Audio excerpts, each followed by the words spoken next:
বর্তমানে রাজ্যের বিভিন্ন প্রান্তে সাংবাদিক এবং সংবাদ মাধ্যমের সাথে জড়িত কর্মীদের উপর আক্রমণ অব্যাহত রয়েছে। মোবাইল ছিনিয়ে নেওয়া, তুচ্ছ-তাচ্ছিল্য করা যেন একেবারেই জলভাতে পরিণত হয়েছে।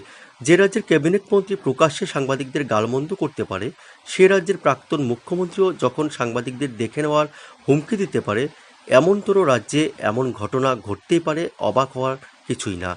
গতকাল রাজধানী আগরতলার পুর নিগমের অন্তর্গত যোগেন্দ্রনগর এলাকাতে শান্তনু বিকাশ দাস নামের জনৈক আধিকারিক উচ্ছেদ অভিযান সংগঠিত করছিলেন।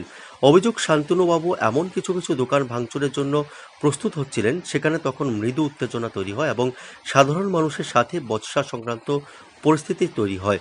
স্বাভাবিকভাবেই গোটা ঘটনা খবর পেয়ে এক তরুণ সাংবাদিক রাজ্যবাসীর স্বার্থে, জনগণের স্বার্থে বা সার্বিকভাবে গণতন্ত্রের স্বার্থে গোটা মুহূর্তের খবর সংগ্রহ করা সহ ক্যামেরাবন্দি করতে গেলে শান্তনুবাবু সাংবাদিকদের মোবাইল ছিনিয়ে নিয়ে যায়।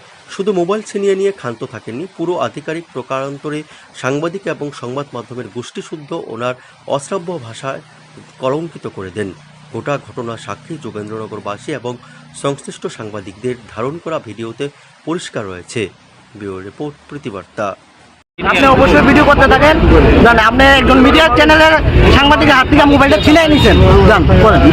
আপনি একজন সাংবাদিকের মোবাইল ছিনিয়ে নিছেন। আপনি বলেছেন আপনি তো আমার জিজ্ঞেস করবেন, আপনি কেন লিখে মোবাইলটা আমার সাংবাদিকের হাত থেকে নিছেন? আপনি কেন লিখে নিছেন আপনি মোবাইলটা? সময় উইদাউট পরিচয় দিয়ে সেটা আপনি আমার আপনি তো আমরা জিজ্ঞেস করবেন তো যে তুমি যে আপনি জিজ্ঞেস করবেন তো, আপনি কেন লিখে জিজ্ঞেস করতেন না? আপনি কেন লিখে জিজ্ঞেস করতেন না? আপনি পরিচয় দিবেন আপনি